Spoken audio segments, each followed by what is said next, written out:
escreveu. É só você ir no contexto imediato. É só você ver ele dizendo para a gente andar na luz.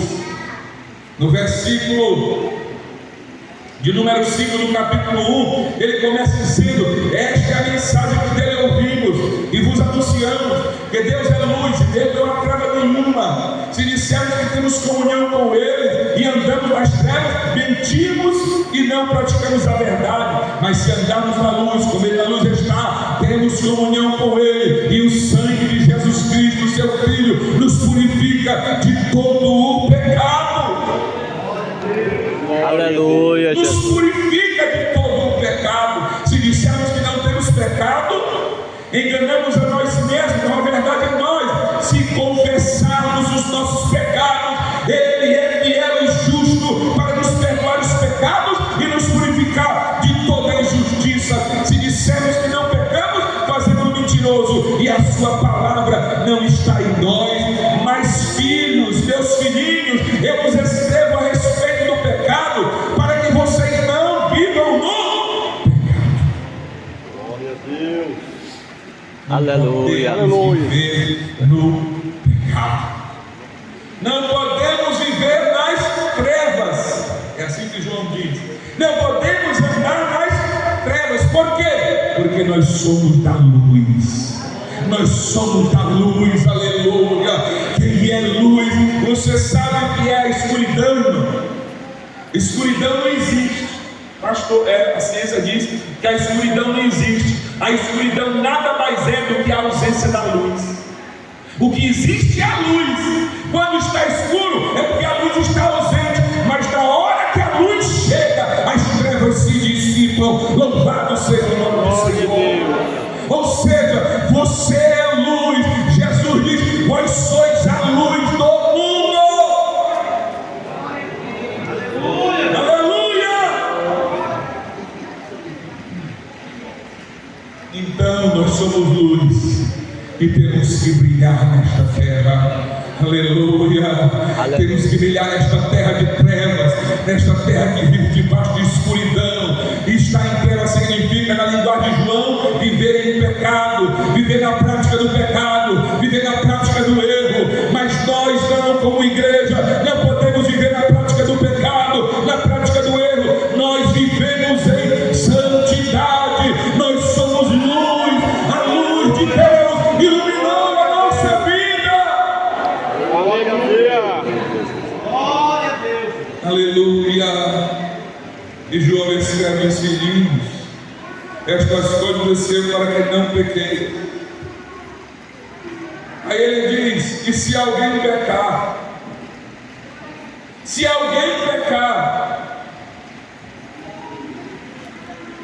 temos um advogado para com o Pai, Jesus Cristo, o justo. João dá o conselho dizendo: não pequeis. Mas infelizmente nós não somos perfeitos. Nós não temos a perfeição. O apóstolo Paulo diz que nós ainda não chegamos à altura, à estatura de varão perfeito. Somos homens e falhos e fracos e pecamos, infelizmente. Transgredimos às vezes a lei do Senhor. E o evangelista João, aqui o escritor sagrado, ele está advertindo para que não pequeis. Mas se alguém pecar, porque acontece, você não deve se desesperar.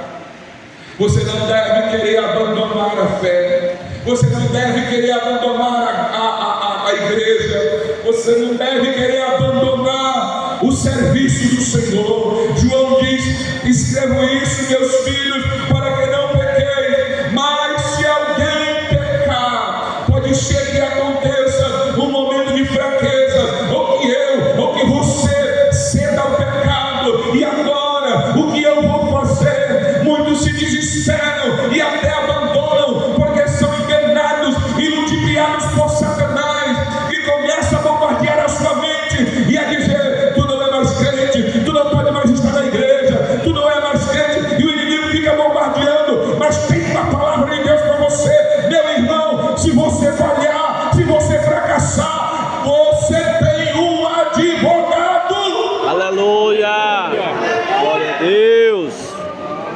Você tem um advogado. Aleluia. Um advogado junto ao Pai. Para com o Pai. Jesus Cristo justo. A Bíblia é um livro maravilhoso.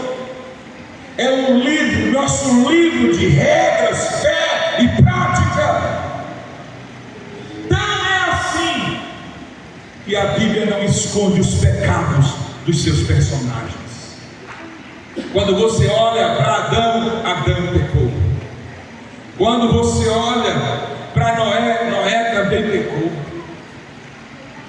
Moisés também pecou. Davi também pecou. Não há homem que não peque. Todos estes homens ilustres, célebres da Bíblia, a Bíblia não esconde os seus pecados, mas mostra os seus pecados. E isso tem um objetivo, isso tem uma função. E qual é, pastor? É mostrar para você e para mim que esses homens, grandes homens de Deus, eram homens como eu e como você, que também falhavam e também pecavam. Tiago chega a dizer: Elias era homem sujeito às mesmas paixões que nós éramos, mas orou, e durante 3 anos e 6 meses não choveu e nem caiu o orvalho do céu. Ei, meu irmão, minha irmã, nós temos falhas e infelizmente nós pecamos, mas nós temos um advogado que não perde causa, que não perde batalha, um advogado ao lado de Deus que intercede por nós. Glória a Deus. Glória. Apegue-se com Ele, clame por Ele, Aleluia. chame por Ele. Aleluia. Ele é o nosso advogado. Ele diz: temos um advogado, um paráclitos, ou seja, alguém que nos ajuda, um ajudador, um auxiliador, um advogado. Temos Jesus, Ele é o nosso advogado. Aleluia. Se o inimigo é o acusador de nossos irmãos, porque assim está me deixando ele, né? O diabo, acusador de nossos irmãos. Se ele vive acusando, ele vive apontando o dedo, ele vive assim, como ele foi tentar fazer com Jó diante de Deus, dizer de Jó e falar de Jó. Então o inimigo é o acusador, e é um acusador ferrenho, feroz, é um acusador que sabe como acusar. Mas eu tenho uma boa notícia para você: se o acusador ele está lá acusando diante de Deus, nós temos o melhor advogado que já existiu. Nós temos Jesus que nos defende e que nos guarda e que nos protege e que diz: Pai, é verdade, ele é fraco, ele tem falha, ele pecou, Pai, mas ele se arrependeu, Pai, perdoa os seus pecados. Glória a Deus. Glória a Deus. Aleluia. Jesus Cristo, Ele é o nosso advogado. Ele é o nosso advogado. Ele não só é o nosso advogado, como Ele é a propiciação. O texto diz: Ele não é somente o advogado, Ele é a propiciação pelos nossos pecados. Ele tomou sobre si o castigo de nossos pecados e satisfez o justo juízo de Deus contra o pecado. Ele não só advogou a nossa causa, ele foi lá e disse: Ele está devendo, Senhor, pois eu não vou só advogar a causa dele, eu vou pagar a conta dele. Aleluia. Eu vou pagar a dívida dele. Eu vou pagar pelo pecado que ele cometeu. E o apóstolo escreveu dizendo: porque não fostes com ouro, nem com prata, nem com coisas corruptíveis, que vocês foram resgatados da vossa vã maneira de viver, mas foi com o precioso sangue de Cristo, como de cordeiro imaculado. Jesus é a propiciação pelos teus pecados, pelos teus pecados.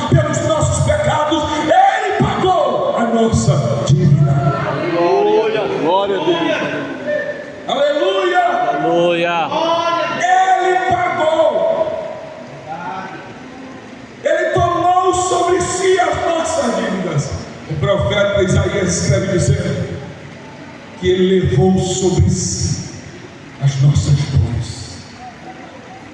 Ele tomou sobre ele. Parece que eu vejo Paulo escrevendo e dizendo a respeito do escravo. Ele disse: se ele te deve alguma coisa, põe na minha conta. Põe na minha conta. Aleluia. Paulo escreve falando a Filemão: se o escravo fugitivo que ele encontrou estava mandando em volta para ele, está te devendo alguma coisa, tu pega o que ele te deve e põe na minha conta. Louvado seja o nome do Senhor. É isso que Jesus fez comigo e com você. O que nós devíamos a Deus, o que nós devíamos ao Senhor, Jesus chegou e disse: Pai, bota na minha conta, porque eu vou pagar. E ele pagou, e pagou um alto preço. Aleluia. Aleluia, Jesus.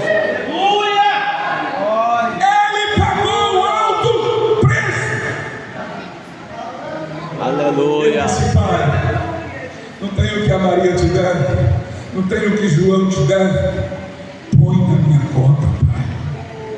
Aleluia. Fez igual ele fez com Barrabás. Aleluia. Barrabás iria ser morto. Barrabás estava condenado à morte.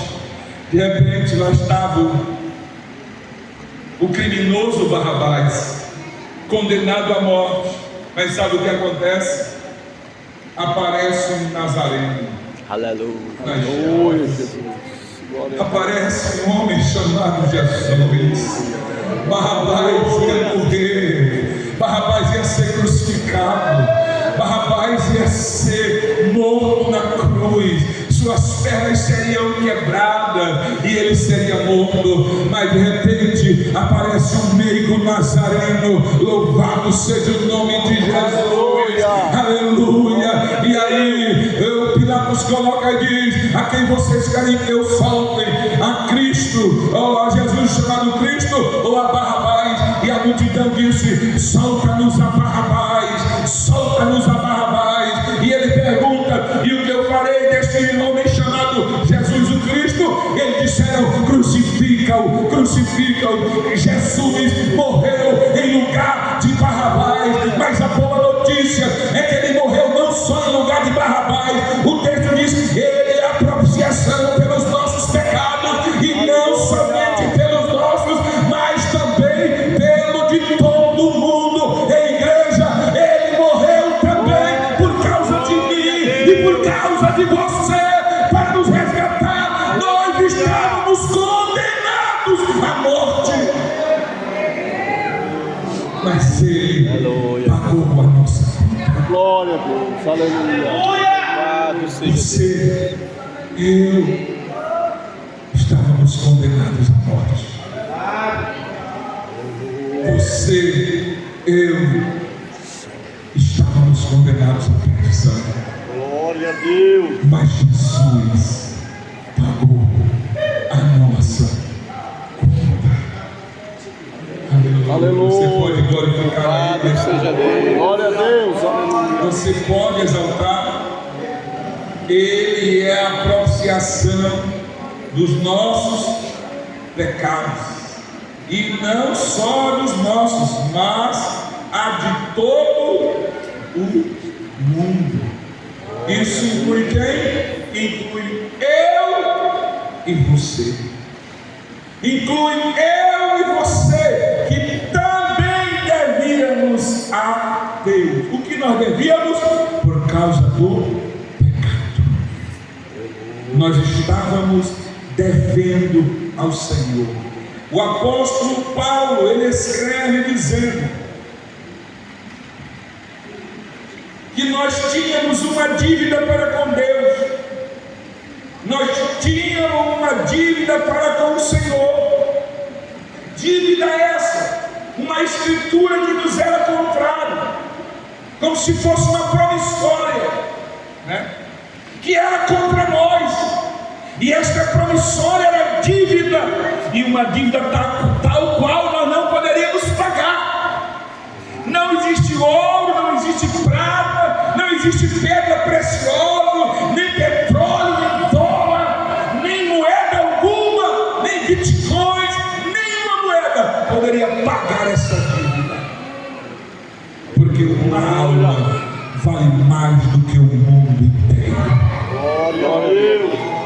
ninguém poderia pagar essa dívida. Aí o que fez o Senhor? Ele desceu do céu e deixou a sua glória. Ele desceu do céu. Paulo escreve aos Filipenses que o Senhor desceu do céu e tomou a forma de homem, e achado na forma humana, ele humilhou-se, tomando a forma de homem, humilhou-se até a morte, e morte de cruz. E com isso que ele fez, pastor? Ele pagou a nossa dívida.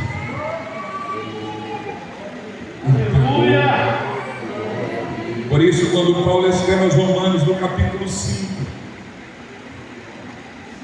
ele diz que o Senhor Jesus, Romanos capítulo 5, versículo 1, olha o que o apóstolo Paulo diz, Romanos 5, 1: